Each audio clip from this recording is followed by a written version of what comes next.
that economic power into political power because of a political system that permits him to do that. Hey Eric, can we ask you some questions? We're doing a documentary about inequality in America. Should wealth equal political power?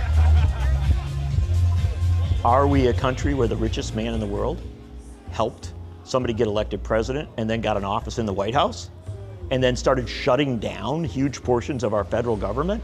Yes. And I will tell you that any future historian who looks at that is going to say, yeah, that's oligarchy. You know, come on. How can you define it more clearly?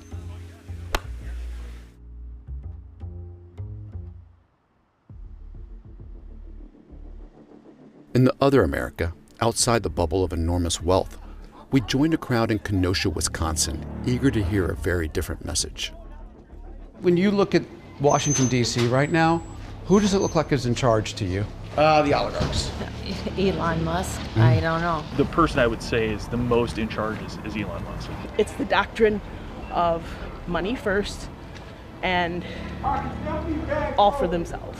I want you to think back some 6 or so weeks ago when Trump was inaugurated for his second term.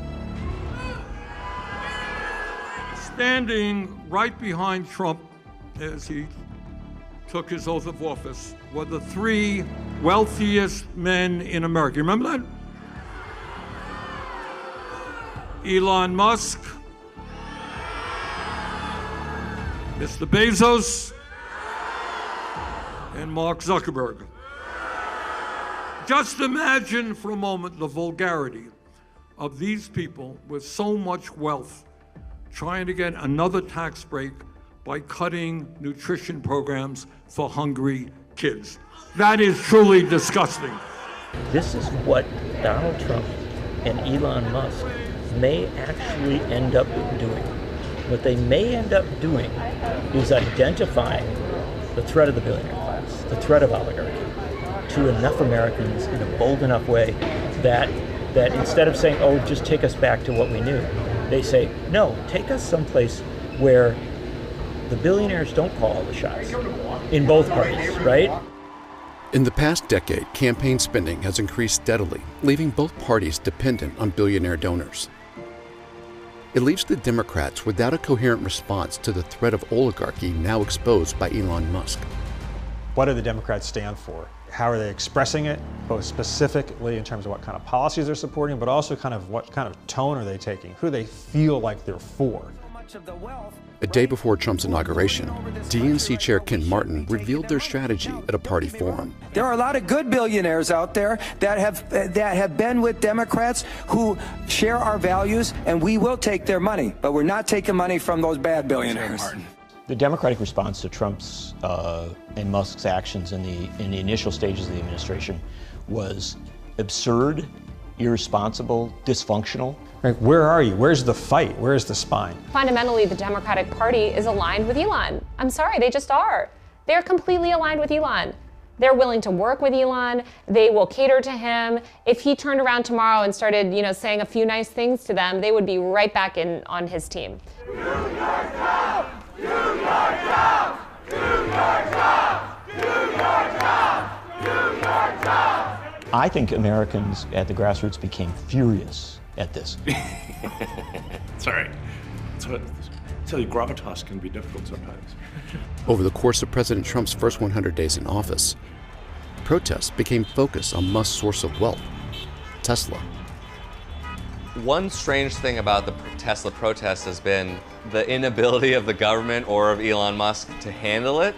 What we've seen instead is that Trump has kind of taken Tesla under his protective wing, and that in this enfeebling, almost pathetic way, like you need Donald Trump to have a sales event on the White House lawn for you. I think he's been treated very unfairly by a very small group of people. Tesla stock is so intricately tied with his wealth, and so he sees that number goes down and he loses his mind. Musk had promised he would reduce government spending by $2 trillion. But by the time his appointment as special advisor ended, Doge's website reported only $175 billion in savings. I'm sure he went in thinking, as the richest person in the world, he's therefore the most knowledgeable person in the world, and it was obvious how he could make government more efficient. There's no doubt that he believes that he knows everything, including things he knows nothing about. Now it's come back down to earth as the horrific things he's done have harmed the actual companies that he runs. In the end, it's unclear how much, if any, real savings Doge created. I think his legacy from the Doge perspective will be destructive, that it's likely to actually create more waste and corruption and fraud. We're going to see in case after case after case the cuts that Musk forced costing the American taxpayer and costing people in their everyday lives in really significant ways. I'm not just MAGA, I'm dark, gothic MAGA. Faultline sent a list of questions to Musk through Doge and his companies, but they didn't respond. We wanted to ask if his foray into Washington wasn't really about saving the government money. What was it all about? Doge is a massive data grab because Musk's future, at least as he sees it, is in artificial intelligence. Well, AI companies are running out of good data to harvest. They've bought a lot, they've stolen a lot, but the government's repository of data is just unfathomable. It describes everything of how we live and work and how this country operates and its secrets and everything. And there are a lot of people in tech and in government who think that's really what they're after. If you can feed terabytes and terabytes of government data into Grok, that is a huge competitive advantage that literally no one else in the tech industry is going to have. In public statements, Musk has said his goal was simply to prevent America from going bankrupt.